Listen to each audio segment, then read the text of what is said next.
की जो घटना घटी इसके बारे में कुछ करना चाहेंगे क्या आप? देखिए, ये जो नौजवान चंदन कुमार की हत्या हुई है, ये बहुत ही नृशंस हत्या हुई है। इसलिए लाठी से मारकर इस नौजवान की जान ले ली गई और विशुद्ध रूप से इसमें दबंगई, रंगबाजी और इसके पीछे की कहानी कुछ और है। लेकिन सबसे दुखद और शर्मनाक तो ये है कि पिछले कई दिनों से ये लोग अपनी शिकायत लेकर थाने जा रहे थे। थाना इन लोगों को बैठाता था, इनकी बात सुनता था, लेकिन एक बार भी थाना इस घटना की जांच के लिए या आगे घटना ना घटे इसके लिए गांव में आया नहीं। इसलिए इसको कहने में मुझे कोई संकोच नहीं है, ये कोई अतिशयोक्ति भी नहीं होगी कि कहीं ना कहीं या तो पुलिस की मिलीभगत है, पुलिस का संरक्षण है, पुलिस का सपोर्ट है। इस तरह से नेग्लिजेंसी ये कभी भी बर्दाश्त नहीं किया जा सकता। और ये एक गरीब परिवार का बच्चा है। ये लोग प्रजापति परिवार हैं जो अत्यंत पिछड़े वर्ग में आते हैं, सीधे साधे लोग हैं। इन लोगों के साथ इन लोगों के घर में ज़बरदस्ती घुस जाना और गलत करने का प्रयास करना, छेड़खानी से आगे हद की बात। इसीलिए मैं कह रहा था कि इसके पीछे की कुछ कहानी और है। लेकिन पुलिस ने अपनी पूरी निष्क्रियता दिखाई, पुलिस ने कोई एक्शन नहीं लिया।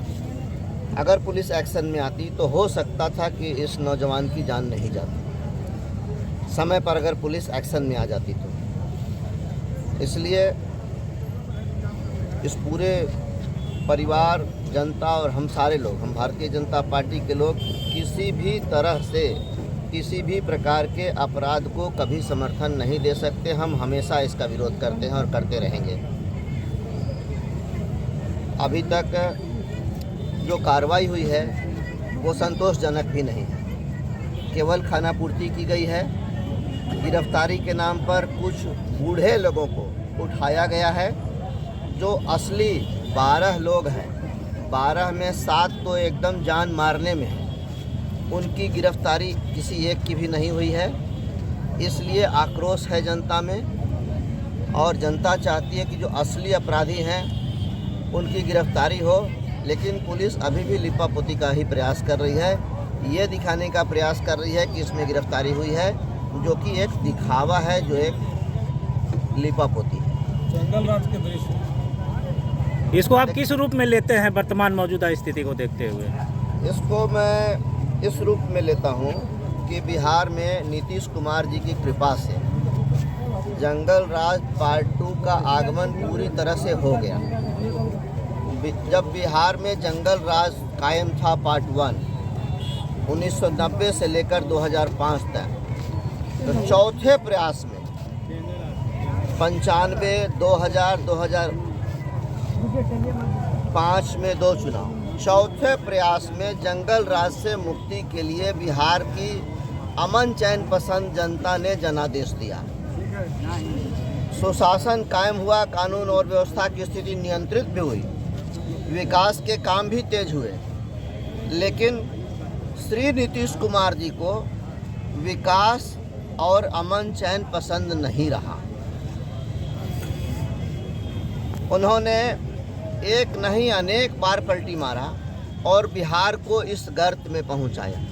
बिहार को इस गर्त में पहुंचाने के लिए सबसे बड़ा दोषी यदि इस 14 करोड़ जनता के बीच कोई है तो उनका नाम श्री नीतीश कुमार जी है।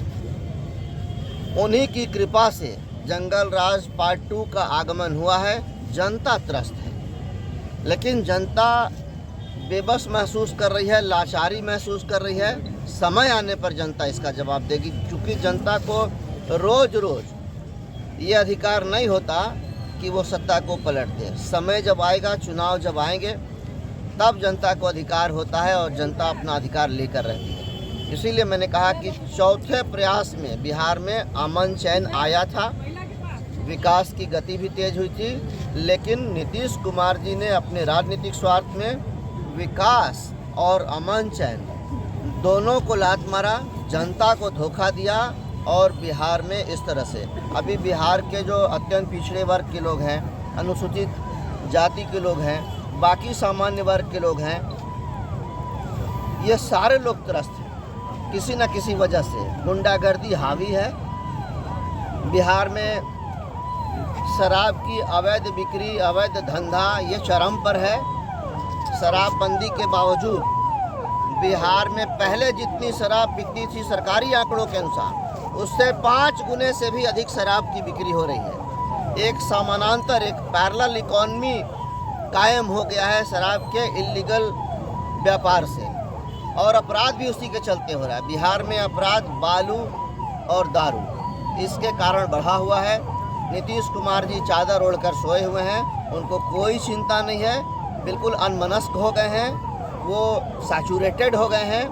उनको कोई चिंता नहीं है कि बिहार में कमज़ोर वर्ग के लोग मारे जा रहे हैं, पीटे जा रहे हैं, उनकी हत्या हो रही है, उनका अधिकार छीना जा रहा है, उनके साथ रंगबाजी हो रही है, उनके साथ दबंगई हो रही है, लेकिन उनको कोई अंतर नहीं पड़ता। ये घटना बहुत दुखद है, ये घटना और इसके पीछे कहानी एक शर्मनाक है, और उसी के कारण अपने इज्जत आबरू को बचाने के लिए इन गरीबों ने, इन कमज़ोर वर्ग के लोगों ने, प्रजापति परिवार के लोगों ने अपना इज्जत, अपने माँ बहन बेटी की इज्जत आबरू बचाने के लिए विरोध किया।